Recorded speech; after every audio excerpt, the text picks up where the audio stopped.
చేయూత పింఛన్ల నకిలీల ఏరివేత కోసం ప్రభుత్వం కీలక నిర్ణయం తీసుకుంది. పింఛన్ల పంపిణీలో ఎదురవుతున్న సమస్యలకు శాశ్వత పరిష్కారం చూపనుంది. రాష్ట్రంలోని పట్టణాల్లోనూ నగరాల్లోనూ పెన్షన్ పంపిణీకి ఫేస్ రికగ్నిషన్ విధానం తీసుకురానుంది. అందుకోసం ప్రజాభవన్లో డిస్ట్రిక్ట్ కోఆర్డినేటర్స్, మున్సిపల్ కమిషనర్లకు శిక్షణ ఇచ్చింది సర్కార్.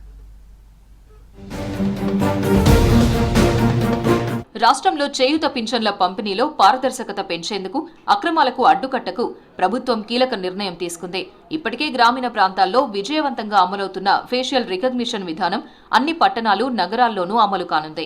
ఈ విధానంతో పింఛన్ల పంపిణీలో ఎదురవుతున్న సమస్యలకు శాశ్వత పరిష్కారం రానుందని భావిస్తున్నారు సెర్ప్ ఆఫీసర్లు.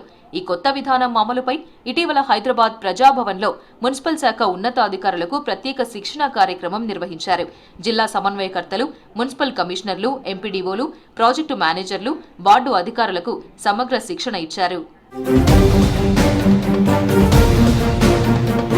శిక్షణ పొందిన అధికారులు జిల్లాల్లోని సిబ్బందికి ట్రైనింగ్ ఇచ్చి క్షేత్రస్థాయిలో ఫేషియల్ రికగ్నిషన్ విధానాన్ని పగడ్బందీగా అమలు చేస్తారని అర్బన్ ప్రాంతాల పేదరిక నిర్మూలన సంస్థ అధికారులు చెబుతున్నారు. చనిపోయిన లబ్ధిదారుల పేర్లతో కొందరు అక్రమంగా పింఛన్ డబ్బులు స్వాహా చేస్తున్నట్లు ప్రభుత్వానికి ఫిర్యాదులు అందాయి. గతంలో పింఛన్ల పంపిణీ టైంలో వృద్ధుల వేలిముద్రలు, ఫింగర్ ప్రింట్ స్కానర్లలో సరిగా నమోదు కాకపోవడంతో తీవ్ర ఇబ్బందులు తలెత్తేవి. ఈ సమస్యలన్నింటికీ పరిష్కారంగా ఫేస్ రికగ్నిషన్ విధానాన్ని తీసుకొచ్చారు.